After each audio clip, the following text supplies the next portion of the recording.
केरवा छे फरेला खबत से, ओह पर सुगा मेल राय, मारबो रे सुगवा धनुक से, सुगा गिरे मुरझाए। गेहूं का ठेकुआ, चावल के लड्डू, खीर, अनानास, नींबू और कद्दू। ये सुनकर तो आप समझ ही गए होंगे कि आज हम किस पर्व की बात कर रहे हैं। जी हाँ, हम बात कर रहे हैं छठ पर्व की। छठ सिर्फ एक पर्व नहीं है, बल्कि महापर्व है जो पूरे 4 दिन तक चलता है। उत्तर प्रदेश और खासकर बिहार में छठ का विशेष महत्व है। नहाए खाए से इसकी शुरुआत होती है, जो डूबते और उगते हुए सूर्य को अर्घ देकर समाप्त होती है। इस शुभ छठ पूजा पर जिस देवी की पूजा की जाती है, उसे छठी मैया के नाम से जाना जाता है। छठी मैया को वेदों में उषा भी कहा गया है। क्या आपको पता है, छठ पूजा एकमात्र हिंदू पूजा त्योहार है जिसमें किसी भी पुजारी की आवश्यकता नहीं होती। इस पर्व को मनाने के लिए सिर्फ स्वच्छता और पवित्रता होनी चाहिए। ये कहना गलत नहीं होगा कि यह पर्व सबसे कठिन त्योहारों में से एक है।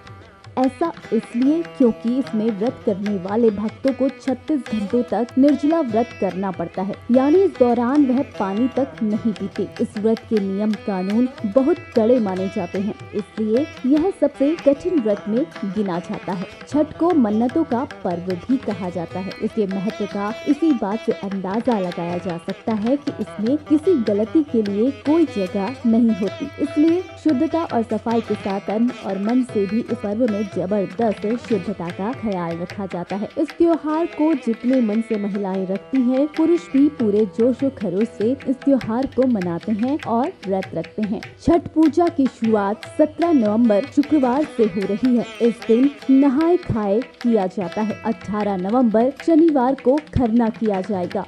19 नवंबर रविवार को छठ पूजा की पहली अर्घ यानी संध्या अर्घ दी जाएगी। 20 नवंबर सोमवार को छठ पूजा की दूसरी और आखिरी अर्घ यानी उगते सूर्य को अर्घ दिया जाएगा।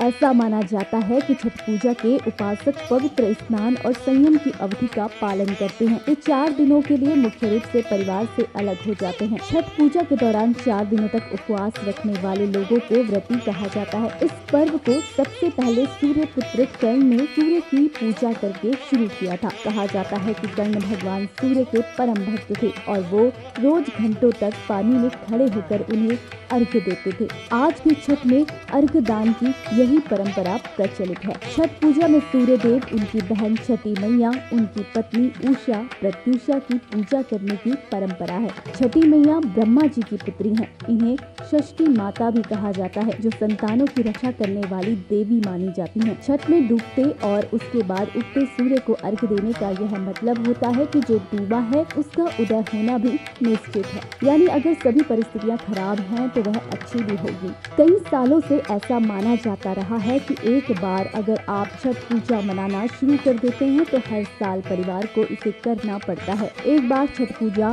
शुरू होने के बाद आने वाली हर पीढ़ी को इसे करना आवश्यक हो जाता है। केवल कुछ परिस्थितियों में छठ ना करने की छूट है। अगर व्रती गंभीर रूप से बीमार होता है या परिवार में छठ पूजा की तिथि के आसपास परिवार में किसी की अचानक मृत्यु हो जाती है। छठ पूजा में भक्त भगवान सूर्य को अनोखे और विशेष प्रसाद अर्पित करते हैं और ज्यादातर वे मिठाई, खीर, ठेकुआ और बांस की टोकरी में रखे फलों को अर्पण करते हैं। छठ पूजा के प्रसाद को नमक, प्याज और लहसुन के बिना पकाया जाता है।